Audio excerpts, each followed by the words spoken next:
Well, hello everyone, and welcome to For the Love of Animals, a presentation of Pinellas County Animal Services and Inspiration 1110 AM. I'm your host, Len Szynski from the Pinellas County Communications Department. For the Love of Animals is a celebration of our connection and commitment to all things animal-related in the Tampa Bay area. And during the next hour, we'll be sharing with you information about the animals we love and the services and programs provided by Pinellas County Animal Services. For such a densely populated urban county, Pinellas County has a lot of wild animals in the environment. Alligators make the news frequently, and raccoons, opossums, and armadillos can often be problems in residents' backyards. But there is one wild animal we would rather go elsewhere. But the truth is, it's here to stay, and we're not going to get rid of it. The coyote. With me today to talk about coyotes in Pinellas County is Pinellas Extension Natural Resources Agent Lara Miller. Lara, hello, how are you? Hi, I'm good. And welcome to the program. Lara, how many coyotes are there in Pinellas County? Whew, if I had to actually answer that, I couldn't tell you, but there is a lot, and they're being reported every single day through the Pinellas County Animal Services. And I know they're everywhere, north, south, they're all over the state of Florida, first off the bat. Yes, they've been documented in every single county throughout the state of Florida, and they are definitely here in Pinellas County. Well, you know, we have talked about coyotes for years, this department in support of animal services, and yet so many people seem so surprised to hear the news, and maybe only when they've seen evidence of a coyote in their neighborhood are they aware of the coyote's presence. So people need to be educated about this subject. Yeah, absolutely. They've been here since the 1970s. They made their way from out west, and like you said earlier, they're here to stay. They're not going anywhere. There's plenty of resources for them here. Well, now, first we want to plug your video. You have a video on the Pinellas County YouTube channel. Somebody went out, and matter of fact, our producer here, Dan Eggleston, went out to Weeden Island to videotape one of your coyote presentations, and would like to tell everybody about it. It's on our Pinellas County YouTube channel. If they go to www.youtube.com/PCCTV1, they'll find it right there under the recently posted videos, and it's great. It's about, 30 minutes, half an hour? 30 minutes, yeah. And it's a real good comprehensive look at coyotes and why we should be concerned. When you give that presentation, what's the reaction from your audience when they see that information? Most people are pretty shocked, especially when I show that map of all the documented cases of sightings of coyotes in Pinellas County. They're, about half usually have seen a coyote, but then when they see the map and realize that they're all over the county, I think that's a real eye-opener. And, they are a nocturnal species, crepuscular, technically, coming out at dusk and dawn. So most of the times people aren't going to be out at the time of night that they are out and about themselves. Maybe the newspaper delivery man will see them in the morning. Now, you said they were been here since the 70s, did you say? Yes. And where did they come from?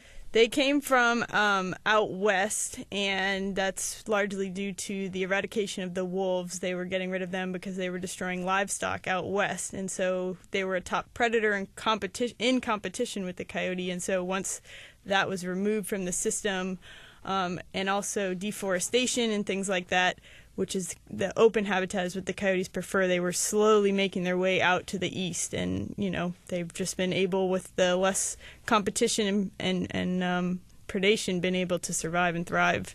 And even though we're relatively surrounded by water in Pinellas County, being a peninsula, they're here anyway. Yes, they're everywhere. That's correct. The salt water does not scare them away. Where do they live? Now, we're a very urban county. We're the most densely populated county in Florida, and it's mostly concrete and asphalt wherever you look. Yes. And where do they live? Where do they find places to make home? That's a good question. They, as I said before, they do tend to like open areas. So a lot of times you'll see, like in the news or in the newspapers, about that their presence in cemeteries, because that's typically an open area, golf courses and things like that.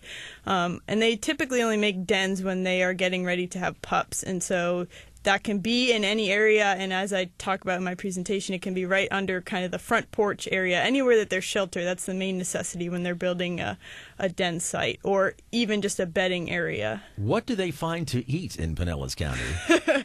That's a good question. And you said earlier that it was like a kid in a candy store, really. Yeah, they're considered opportunistic, so whatever they come upon that they so decide this is what I want to eat right now, they'll eat it. That can be pet food, it can be insects, it can be small mammals, they'll even eat small deer. So it's a large variety, and they'll eat just about anything, which we have here in Pinellas County. And I don't suppose there are many hungry coyotes out there. No, there's not, and I actually talk about it in my presentation that the natural home range for a coyote in kind of a more open area and not as densely populated as Pinellas County is 15 square miles, but here in a more urbanized area it's about 3, and that's because they can find everything that they need within that small radius. So the food kind of comes to them sometimes. That's right, especially with, all these people around leaving their pet food out, including their animals. The coyotes, you'll hear a lot about them preying upon cats and things like that. I was going to ask you, how much of a danger are coyotes to pets and to people? They are a threat. We're presenting that opportunity to them, and so they're going to take advantage of it. They're not purposely doing it to harm us in any way. So it's just advised that we keep our pets inside at their prime eating hours, which would be dawn and dusk. How can I tell if a coyote has been through my neighborhood? What are the telltale signs that I can look for? Probably the easiest way is to tell by their scat, and the scat will contain a lot of hair from the animals that they eat. Typically, that's a key indicator. If you do have a sandy area in your yard, you can also tell by the track. Well, I know in your presentation you say that the tracks are very unique. Yeah, the tracks are, they can be confused with some of the other animals around, like the bobcat, as well as just a regular dog. But if it's in a good print, then the 2 top claws will actually make a mark in the sand, and they tend to be longer than they are wide, so it's kind of more of a narrow footprint. And it's too bad this is radio that we really can't see the footprint, but those 2 top claws kind of give it away. Yeah, that and kind of that unique narrow shape where it's longer than it is wide, and there's plenty of information out there. Do they bark or do they howl? Yes, they do actually do both. They are capable of barking just like a dog, and we're all familiar with the howl, and they do that for communication purposes. And how do I know it's a coyote rather than just a big dog running around the neighborhood? In terms of the sound? Well, of the sound or the appearance, the size. It can be difficult to tell, especially because probably when you're going to be seeing them is at night. But typically if you are seeing something at night running around, it's most likely a coyote as opposed to a dog.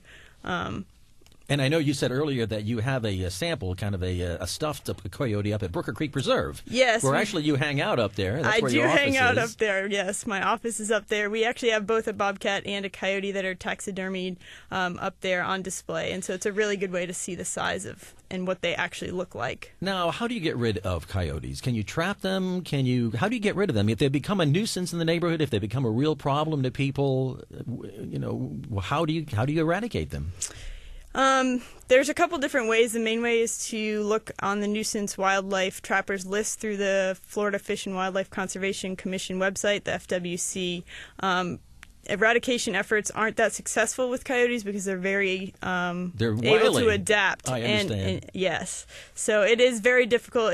The better option is just to learn to live with them. Well, how do we discourage, if we don't want to do that, if we are really concerned, if we have small children, animals, kittens, are there ways that we can discourage them, perhaps chase them to another neighborhood? There's certain actions that you can take, such as, like I mentioned before, keeping your pets indoors at night, not leaving that pet food out at night, including even your garbage can. Just keeping those food sources away from the coyotes is a way to keep them away from you. And you said in your presentation that if you encounter a coyote in life, during the day or in the evening time, whenever you're outside, acting like a crazy person is a good strategy. Yes, they do recommend that if you are getting approached or something doesn't quite seem right with a coyote, that you should kind of wave your arms around, yell and scream, just make yourself seem bigger and scarier to the coyote. They are relatively small, so that's what's recommended if that does happen, which would be and is very rare. Okay. Are there any benefits associated with having coyotes in our environment? Yeah, there are. Since the wolf, which we actually did have the red wolf here in Florida, and the Florida panther are very, very limited in their numbers today, and the coyotes kind of taken that place. So it's filling a role that was currently here before, and that helps to maintain the populations of what we call the mesopredators, so like the things like raccoons and possums, and especially the feral cat population, which has an extremely detrimental effect to what we commonly hear about is the birds, and so they keep those populations in check. Do they eat rats as well? I'm all for something that eats rats. Yes, they do. They do right. eat, yes, small mammals. But basically, keep your pets inside and don't feed the wildlife. Keep that pet food inside the bag. Don't leave it outside. Yeah, and that goes for all wildlife. If anyone can avoid feeding the wildlife, that's best, because it only ends up having them be in harm's way. All right, we'll take that advice to heart. Thank you very much, Lara. I'd like to thank my guest this part of the program, Lara Miller, Natural Resources Agent for the Pinellas County Extension. And we have been talking about coyotes in Pinellas County. Once again, you can view a video of Lara's very excellent presentation at youtube.com/PCCTV1. You can find it there. And if you'd like to have her speak to your group, just send us a request by email. Mail it to animals@PinellasCounty.com. Well, coming up after the break, Dr. Caroline shares some important advice on how best to care for your animals at home. Stay with us. And we're back. Welcome back to For the Love of Animals, a presentation of Pinellas County Animal Services and Inspiration 1110 AM. I'm Len Szynski with the Pinellas County Communications Department. Dogs have a lot of bad habits, and much has been written on techniques for modifying a pet's behavior to eliminate those bad habits. But pet owners have some bad habits, too. And with me today to talk about how to modify the pet owner's bad habit behavior is Dr. Caroline, Director of Veterinary Services for Pinellas County Animal Services. Dr. Caroline, hello. How are you? I'm doing well. How are you, Len? Good to have you on the program this morning. It's great to be here. You know, I was researching this initially. We were going to talk about breaking bad habits for dogs, like chasing cars and digging in the yard and jumping on people. But it seems like it's going to be more fun. So let's talk about this. 10 bad habits here. Bad habit number 1, buying a pet spontaneously. It says is a real bad habit, that pets shouldn't be impulse items. You shouldn't buy a pet as a gift for anyone. What's your take on that? Oh, definitely. That is an absolutely horrible habit. You know, we want pets to be in a forever home. You know, when you bring a pet into your home, it's like an adoption. And we want you and that pet to be bonded and to be together forever. And so if we get a pet on an impulse or we get a pet from somebody else, we haven't really thought it through. And, you know, a lot of our pets live 10 to 20 years. That's a huge time commitment. We got to make sure we're well matched as far as energy level and temperament and what we're able to provide. And are we able to truly provide the kind of loving home that animal really needs? Absolutely so. And the staff at Animal Services, I know, will absolutely help to match pet with pet owner so that it is a good match. We do. We do our best. You know, we're not always 100% successful, you know, and sometimes people think they're looking for one thing and they really need something else. And so we try to direct them and try to help make that a really, really wonderful match. Bad habit number 2, skipping obedience training. Is obedience training necessary? Don't dogs instinctively know how to sit and roll over and play dead and those sorts of things? No, Lynn, they don't. And obedience training is so important because we find that most of the pets that are turned back into our shelter are animals with behavior issues that haven't learned a basic obedience, and they're big dogs and they're jumping up, or they're destructive in the house, or they're chewing on things. And so that obedience class, it really helps, I think, the owner more than anybody to learn how to communicate with your dog, because we think that we're telling them one thing and we're not. So they're confused, so they don't know what we're trying to tell them. It gets us on the same page, make sure we're speaking the same language, and then we can set some expectations, get some techniques that we can practice in the class that we can then use at home to teach other things that are really specific to us. And when we have an animal that's really well behaved, we have a much stronger bond, and we're going to want to keep that animal around a lot longer. Now, does the obedience training kind of train the dog owner as well as training the dog? It does, and oftentimes most of the training that's needed is of the owner, so that they, when they're at home with their dog and they're spending most of the time in between classes and afterwards, can really make sure they're communicating effectively and their dog can understand what they're trying to tell them to do. Because I know when researching some of the training techniques out there, it's a full-time job. You've got to be focused on what you're doing when you're trying to communicate with that animal. You do. And there's a lot of mistakes and a lot of things that, you know, we think would be common sense that would be ways to communicate with our dogs that our dogs just have no idea what we're telling them. And then we get frustrated because we're trying to tell them something and they just don't know. And it's just, if we can just communicate and be on the same page, really helps to make that such a much better relationship. So don't skip obedience training. You get a new dog, you sign yourself and your dog up for lessons. Yes. All right. Bad habit number 3, it says here, being inconsistent with the rules. Dovetailing with the whole training process, being inconsistent with the rules. I know it's a bad habit to have with kids, and I suppose animals are no exception. It is. And we see like you said, Lynn, it's just like with children. The same thing with our pets. If we want them to understand that when we give a command or in a certain situation they should act a certain way, we need to be consistent with them. And that way they understand, because if we tell them 1 minute they should sit when somebody new comes over, and then the next time somebody comes over it's okay to jump up, your dog just doesn't know what to do. Sure. It's not that they're being bad, they just don't know. Or if you let them on the couch, 20 times in a row, and then all of a sudden it's a bad thing to do, what's the poor animal to think? And then they're just confused, and then they become fearful, and we can see some behavior, bad behaviors from that because of that confusion. Okay, here's another bad habit of dog owners. We're talking about bad habits with dog owners with Dr. Caroline from Pinellas County Animal Services. Number 4 says too many treats. Oh, yes. Yeah? Oh, yes. And so we want our treats to be meaningful. We want to make sure that we're rewarding good behavior and our dogs are working for them, so they're doing something good. But we don't want to give them too many. They aren't as healthy as regular dog food, and so they could become overweight. They aren't getting as good nutrition.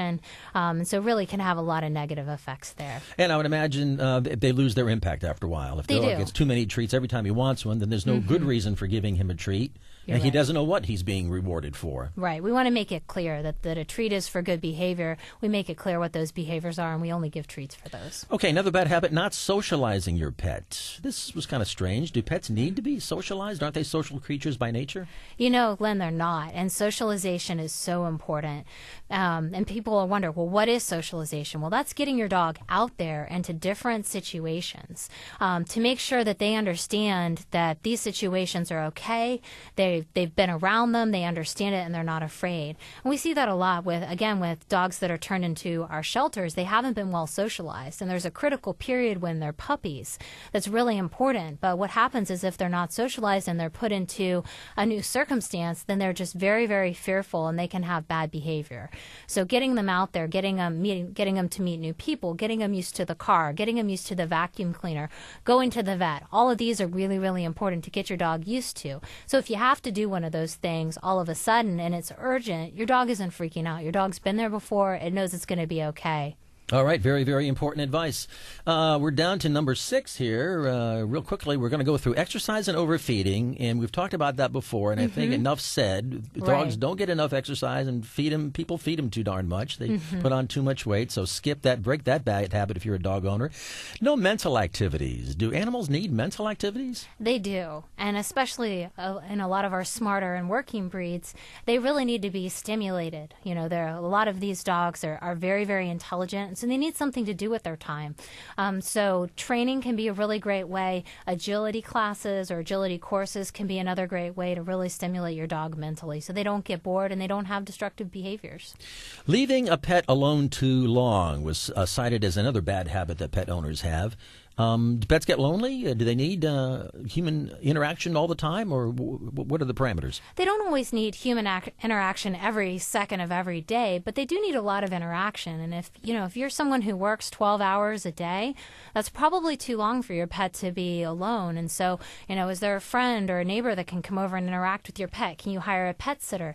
Maybe you can do doggy daycare a couple times a week, or maybe you can look at your work schedule if possible and adjust that to be more dog friendly. But again, that kind of goes back to getting an impulse pet. You got to make sure that you're in the right place and you have the right schedule for a dog before you get one. Absolutely. If you work 10 hours a day, 6 days a week, don't think you can share your life with a dog, and any of you will be happy.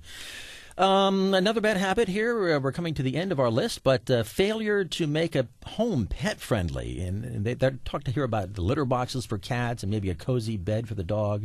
How important is it to adjust things around the home for a new pet?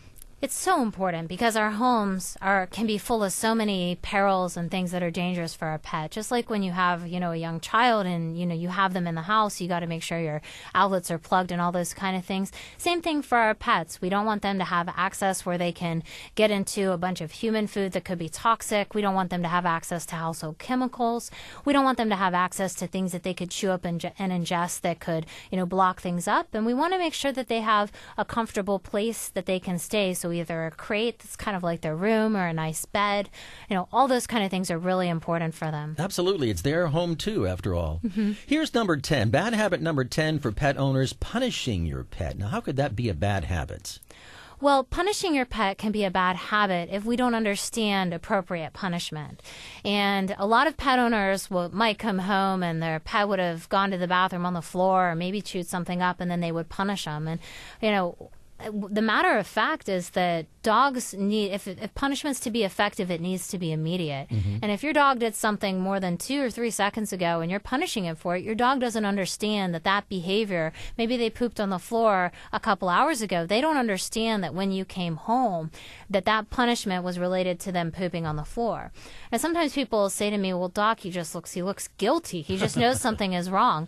And what it is the dog knows that if there is poop on the floor, that you're upset, but the dog doesn't understand that because I pooped on the floor, they're upset. And they've actually tested it where they put poop on the floor. The dog didn't do the poop. It was another dog's poop, and the dog had the same reaction. Oh, my goodness. You've got to be really careful with using punishment and not using it too much. Because people think that if you remind the dog, if here's the slipper that the dog, and if you wag this slipper under the dog's nose, he'll remember what he did 3 hours ago. That's right. And dogs are smart, but they're not that smart. Right. Well, thank you very much. Once again, we've exploded the 10 myths here, the 10 bad habits of pet owners, and hope people will take that all to heart. Hopefully, yes. Thank you very much, Dr. Caroline Thomas, for being here with us. She is the Director of Veterinary Services for Pinellas County Animal Services. Remember, if you have a question for Dr. Caroline, simply email it to us at animals@pinellascounty.org. We'll give you the answer on a future edition of For the Love of Animals. Well, coming up after the break, we'll find out more information about the pets we love and some of the important programs provided by Pinellas County Animal Services. Stay with us. Welcome back to For the Love of Animals. I'm Len Szynski from the Pinellas County Communications Department. When we think of certain dogs, certain images come to mind. For example, when we think of collies, we think of the brave and noble animals that are always rescuing hapless young boys from wells. Mention the German Shepherd, and those dedicated and obedient canine dogs or other service dogs come to mind. But mention the pit bull, and we're likely to remember the last headline we read about unprovoked aggressive behavior.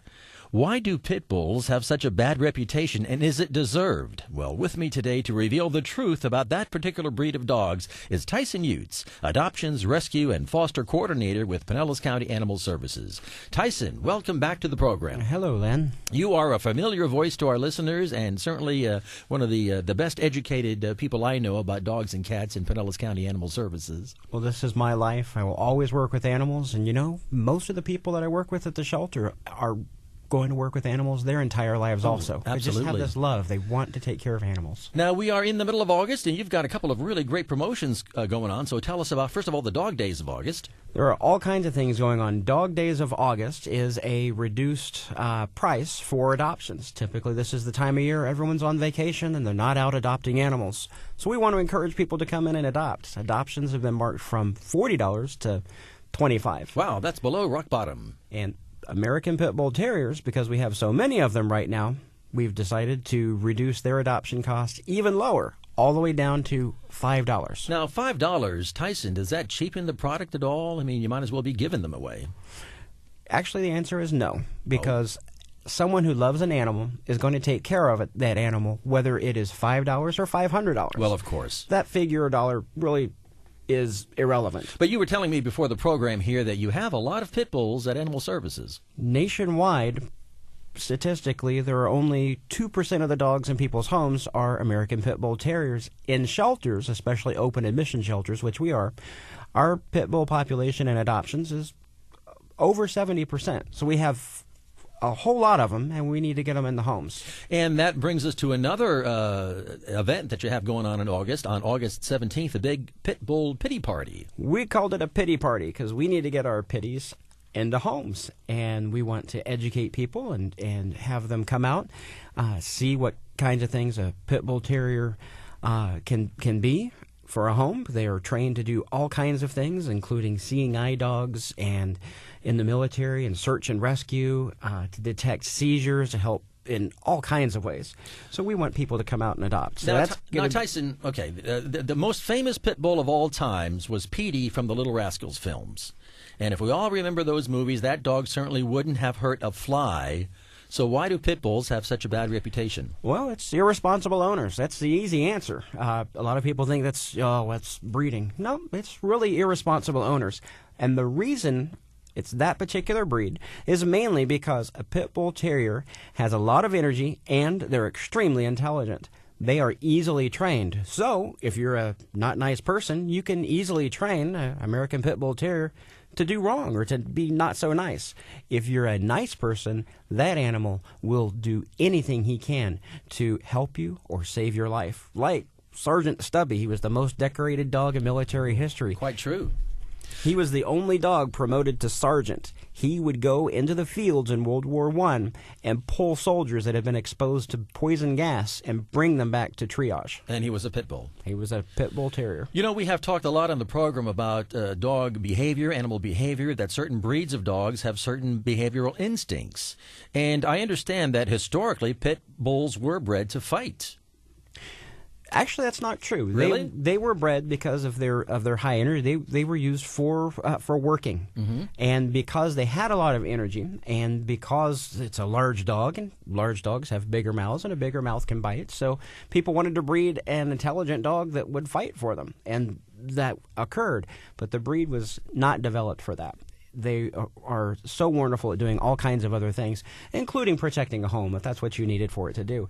But do a search. Go on, if listeners at home, do a search. Get on the internet and do a search for Pit Bull Terrier and then add the word saves. And you will find article after article of a Pit Bull Terrier protecting a child from a robber.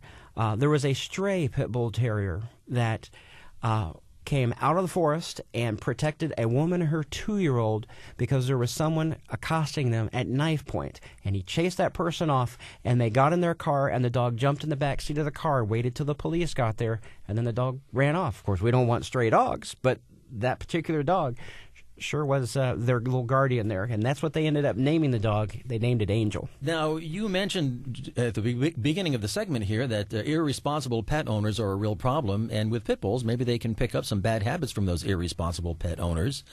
When you get the dog into animal services, how do you know that it's one of these heroic dogs or a dog that might have some behavioral problems? Do you go through any special screening, behavioral screening when you get the dog? Yes, our medical staff, they're highly trained in that. They do health testing and temperament testing. The health testing is fairly easy. You can draw blood, you can give vaccinations and medications, and you have to take some training with that. Then you go into the behavioral testing. Is the animal food aggressive? Is it resource guarding? In other words, it protects a toy, and if you touch the toy, it doesn't like that. And you do see that occasionally, and we do have to protect public health and safety. But you also find that because American Pit Bull Terriers are so intelligent that they're watching you. They want to know what you're expecting of them. In fact, of the dogs that we have in our adoptions right now, we have a lot of American Pit Bull Terriers. They seem to be, to me at least, one of the most easily house-trained animals of most of the breeds that come through because they have this desire, this drive to do what you want them to do. Wow. All of these animals, the pit bulls that you have and some that may be adopted out, is there maybe a precaution that owners have to go through? There are some behaviors that maybe they have to watch out for? Absolutely. The two main things that a potential adopter will need to look at is, are you physically able to handle the dog? Why? Is it aggressive? No. It wants to go. So you may have to have a special harness or a special leash or special training, even yourself, to learn how to walk a pit bull. Because if the pit bull's not been trained well, and it's a cute little puppy, and then it grows up and you've never trained it, the dog does not know that he shouldn't pull when you have him on the leash. That's the biggest reason. The other is this is an animal that needs to get out and play a lot, has tons of energy. You've got to help that dog burn the energy off. I always recommend a second dog. That's just my recommendation. Get a second dog. That really is good for them. And that's partly why they come into our shelter. Not for aggression, but because of their energy level. They're so intelligent, they can get bored also. And a Pit Bull Terrier gets bored, and he might chew on something you don't want him to chew on. A nice pair of school shoes, because we're going back to school soon.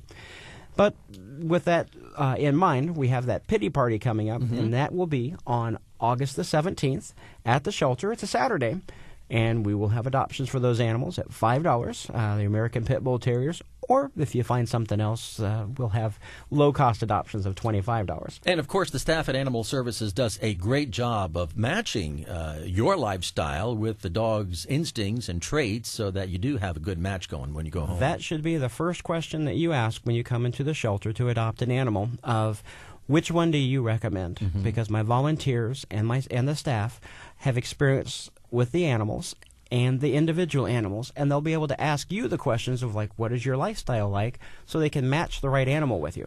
Now, I know a friend of mine actually has a pit bull. I'm a little wary about the animal, only because I've read some of those headlines. I've seen some of the videos that are a little disquieting. And she says that she actually gets some stares from other dog owners when she goes to the dog park to walk the dog, that sort of thing. So is there a prejudice from other dog owners when they see somebody with a pit bull? There is, and there shouldn't be. There are stereotypes with insurance companies and homeowners associations, landlords, and on, because there are people that fight these animals. And what most people don't realize or know are American Pit Bull Terriers were at the World Trade Center site looking for and doing search and rescue in the rubble. They were used in military for pulling injured soldiers out. One of them, in fact, I mentioned Sergeant Stubby earlier. Sergeant Stubby detected a German spy and cornered him and just sat there until the other soldiers realized what he was doing. But they have found in search and rescue many, many times. They've most recently, one found a 90-year-old woman that had dementia. She was lost in the forest, and the dog's owner didn't even know that. The dog's owner was walking down the street, and the dog pulled her into the forest to go and help this poor 90-year-old woman. So if I decide to adopt a pit bull and I take one home, are you going to give me some extra special advice, maybe that the dog requires some extra special training? Or how's the best way to ensure that my dog is going to be heroic and not a problem? Well, they're all heroic eaters. Because they have a lot of energy, you're going to be aware that you'll be feeding them quite a bit.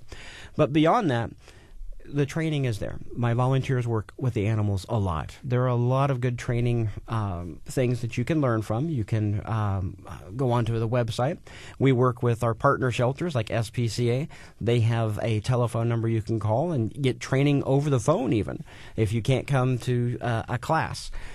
It's an animal that's easily trained. It's not necessarily an animal that you have the time to go and train. So you have to make some time for your new best friend. All right, so pit bulls, $5 during the month of August, during the dog days of August. And the staff at Animal Services will fix you up with the right pit bull for you, or any other kind of a breed if maybe you're not up to the task. We have lots for you to pick from. All right. Well, thanks very much, Tyson Youts. Always a pleasure. Our coordinator with Pinellas County Animal Services. We remind you that Animal Services is always looking for volunteers. If anyone in our broadcast audience is interested in volunteering their time at Pinellas County Animal Services, all you have to do is complete the information on the Animal Services website. Just go to pinellascounty.org/animal services. Well, coming up after the break, we go to the mailbag to answer some of your questions about dogs and cats in Pinellas County when we come back.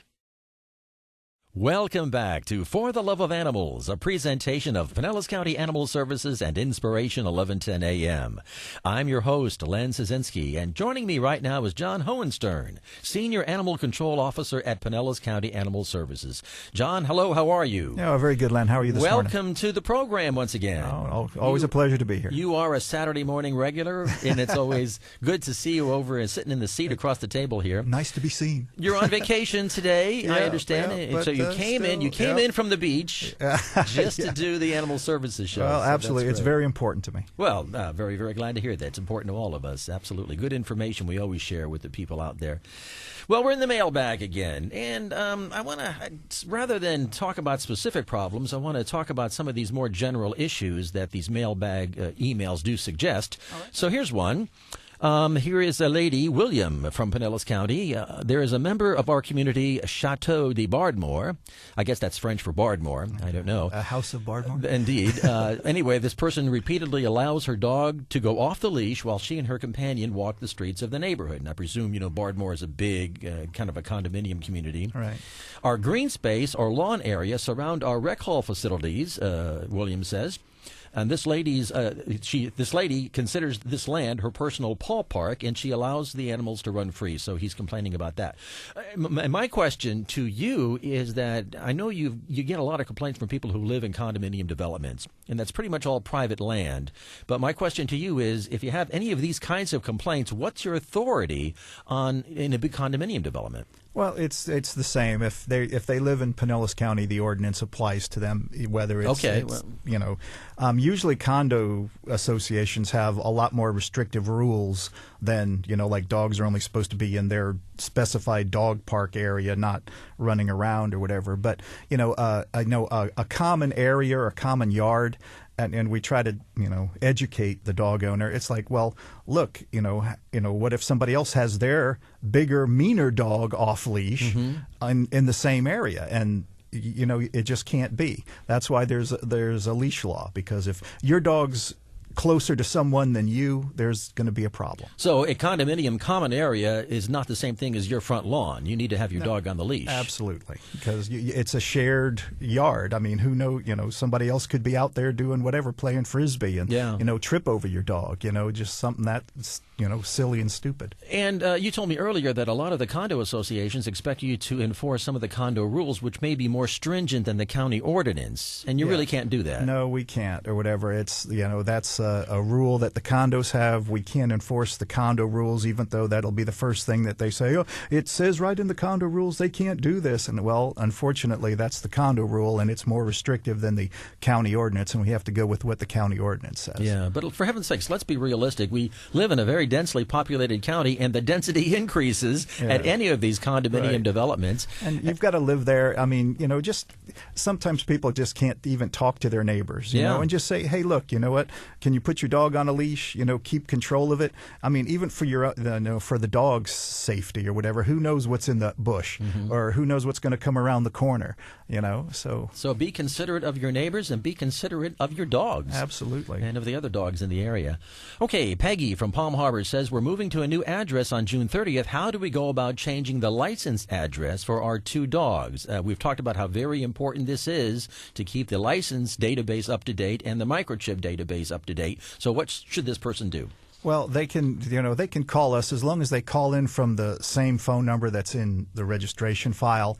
We'll, common sense will tell us that that's you, and if they they give us what their new address is going to be, we could do that pretty much over the phone. Okay. If that phone number that's in registration is from 3 cell phones ago and it's no longer valid, there is a change of address form that they can fill out and send to us or whatever. And is then that on the website? I believe it is. Okay. If it's not, we'll see if we can't get it up there or whatever. Because it's important. Oh yes, because like I said, half the time when we find an animal and we scan it and it's got a microchip, the microchip was either never registered or it goes back to an owner 2 or 3 owners ago because they've never updated the information. And so it's really sad. They can call you on the phone or send in this form, and it'll update both the tag information and the microchip information. Well, the phone operator can update that information while they're talking to them. Okay, so that's very, very important. And I know if a dog you have passes away, it's important to notify Animal Services as well, isn't it? Right, because you don't want to get a renewal notice for a beloved pet. That is, people are so indignant when that happens. Yeah, and I understand. I mean, I would be very kind of upset if I got one for, my deceased dog. But you really need to let us know what's going on, or if you go to a vet's, make sure that the vet's updates that information with us too, or whatever, so you don't get that renewal. And I know that's that's hard for people. But it's very, very important to keep Animal Services up to date with correct information. Right, because we want to make sure everybody goes back home, and if the information isn't correct, it's just, it's sad. It kind of breaks our heart, too, that, the system's in place. They've got a license tag. They've got a microchip, but none of the information is up to date. Absolutely. It's just useless if you don't have the correct information there. Here's a letter from Nick from Palm Harbor. This is kind of interesting, John. We've talked about this dog barking issue a lot before, but here's an email about dog barking. He says, I have a dog barking issue, sure enough, behind my house nonstop. I found the barking dog form, and we talked about the fact that you have have to get testimonials from the neighbors to substantiate. Two neighbors from different residents. Well, he says he's got that form, but he says his neighbors don't want to get involved, and sometimes that's people just don't want to get involved with neighbors that they might consider hostile. He says that he has an audio recording of the barking, if that will help. What can I do since they will not correct it? I don't know what that means, but he has an audio recording of the barking. Is that evidence? Well, technically, you're shaking your head and rolling your eyes. Yeah, well, technically it is, but it's like when the police submit their like dash cam evidence or whatever, the dash cam thing.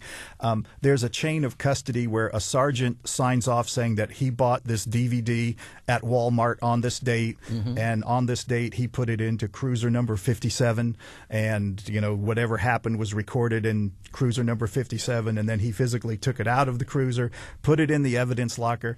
There has to be a chain of custody with what you can do today with especially digital photography or digital audio. Right. Digital everything. How do if it's just an audio, how do we know it's that dog? Yeah, sure. That's the thing. People do that. Well, the dog's barking now. They'll call us and hear. And yes, there's a dog barking, but we don't know that it's that dog. Well, I want to say that if you're the only one that's bothered by somebody's dog barking, maybe that tells you something. But truly, in the way the houses are right next to one another, maybe the backyard is right next to this guy's bedroom, and maybe the neighbors don't really hear it to the extent that he hears it. What are his options? Well, as long as he's willing to provide his information and be a complainant, we will make contact with the dog owner. We'll search our database and see if we have a history out there. If we don't have a history, maybe they don't know the dog's barking, or we ask, have you talked to your neighbor? Yeah. And if he says, well, no, they whatever, they don't look right or whatever. Or, it's not my job to do that. That's your job. Right. As long as he's willing to be a complainant, and give us the information, we will go out there and talk to the dog owners about their dog barking or whatever. Or if he wishes to remain anonymous, we will send a barking letter informing the dog owners that, we've received a complaint and, what some tips that they can do about trying to keep their dogs from barking. And a lot of people do want to remain anonymous. I'm of the opinion that if you have a complaint, you need to provide complete information about yourself. But apparently some of these seedy neighborhoods, these neighbors, you just don't want to be a target. Well, I guess that's true, but I don't know. I'm just saying, if I did something to upset my neighbor, I would like to think my neighbor would come and talk to me first before he involved officialdom. In a perfect world, John, in a perfect world. Give me a chance to correct myself before first. Before you call the cops. Yeah, absolutely. All right, got another email here from the city of Clearwater. Peggy is apparently a code enforcement officer, and she says that she has received reports of multiple cats living in poor conditions inside of a home. She has seen the cats through the window. Now, we've talked about hoarders and people that have too many cats, but what I want to get to with this email, here's the city of Clearwater complaining to Animal Services about a problem that's your jurisdiction, obviously countywide. Animal Services has jurisdiction countywide, but we have the 24 municipalities within Pinellas County. So how do you share your authority, if you will, with the other municipalities, the other public safety law enforcement agencies? Well, currently we only have 13 animal control officers. Well, I'll take that back. We only have 12 animal control officers. We can't be everywhere seeing everything at once. And, the different city code enforcements, if they do see an animal-related violation, they'll let us know. And, we'll do our best to get out there or whatever and take care of it. So, I think, we work very well hand in hand or whatever. We can't see everything. If they do identify a problem, we get out there and we do our best to take care of it. And sometimes you need law enforcement to be on the scene. Yes, absolutely. Unfortunately, some dealing with the animals is easy. Dealing with their owner sometimes is not so easy. Absolutely. So we do our best, and certainly you all do a very, very good job. From stem to stir, Fort DeSoto Park to Tarpon Springs, it's a big territory to cover with only 12 people, did you say? Yeah, and and on a good day we might have, maybe, 8 officers in the field, and each one of them could maybe do 10 calls, and in the meantime we're receiving several hundred phone calls a day for requests for service. So, we have to prioritize what we do. Well, you got to do the best you can. All right, John, thank you. Well, bless my soul, that brings us to the end of our program. I want to thank my guest this time around, John Hohenstern, Senior Animal Control Officer with Pinellas County Animal Services. And you have been listening to For the Love of Animals, presented by Pinellas County Animal Services and Inspiration 1110 a.m. Be sure to be with us next Saturday at 11 a.m. for another episode of For the Love of Animals. And if you have any questions or comments on anything we've talked about on the program, just send us an email at animals@pinellascounty.org or give us a call at area code 727-582-2600. For more information on Pinellas County Animal Services, including photos of the dogs and cats up for adoption this week, go to our website, pinellascounty.org/animal services. Once again, thanks for listening. I'm Len Szynski with the Pinellas County Communications Department. Join us next time for The Love of Animals.